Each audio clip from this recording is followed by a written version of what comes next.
শ্রী মীরাবাই একবার এক মন্দিরে গেছিলেন, যেখানে সমাজের নারীদের যাওয়া মানা, ছেলেরাই শুধু যাবে। ভক্তিপ্রেমের জোরে শ্রী মীরা ওখানে পৌঁছে যান। প্রধান পুরোহিত যখন দেখে, বলেন, তুমি এখানে এলে কি করে? এখানে তো পুরুষ ছাড়া কারোর অধিকার নেই। শ্রী মীরা বলেন, কোথায় পুরুষ? তোমরা কি কেউ পুরুষ?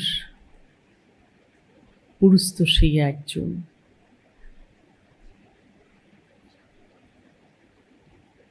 তাহলে পুরুষোত্তম কিসে হলেন? এই পুরুষ নাম পদবাচ্য যেসব দেহ সমাজে থেকেছেন, অবতরণ করেছেন, এসেছেন, সেসবের মধ্যে উত্তম, শ্রেষ্ঠ, পুরুষোত্তম শ্রীকৃষ্ণ। ওনার জীবনের অনেক কিছু পাঠের মধ্যে একটি পাঠ ওনার প্রেমযোগ, ওনার বংশীবাদক রূপ। উনি বাঁশি বাজান, আর কাহিনী বলে সে সময় ওখানকার যে সমস্ত রমণী, তারা সকলেই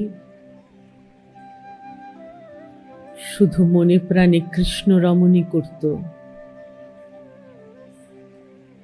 তাই তাদের সকলের মনে কৃষ্ণ ছাড়া আর কিছু থাকত না।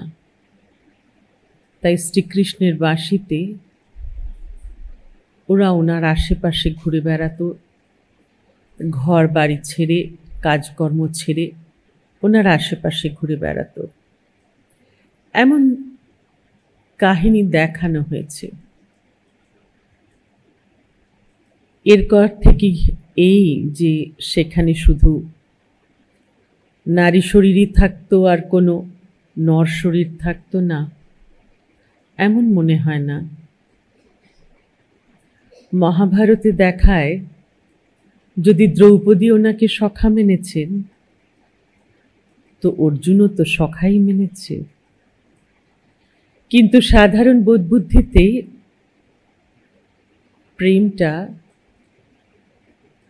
রমণীদের নিয়ে বললে, গোপীদের নিয়ে বললে সাধারণ মনের বোধহয় বুঝতে সুবিধা হবে, তাই এমন বলা।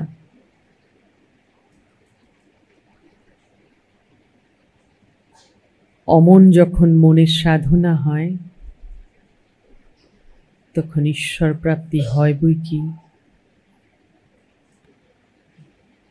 তাই অমন নিঃসংশয়, একমুখী, মান অপমান রহিত, বিচার শূন্য প্রেম এমন হোক তোমাদের মন।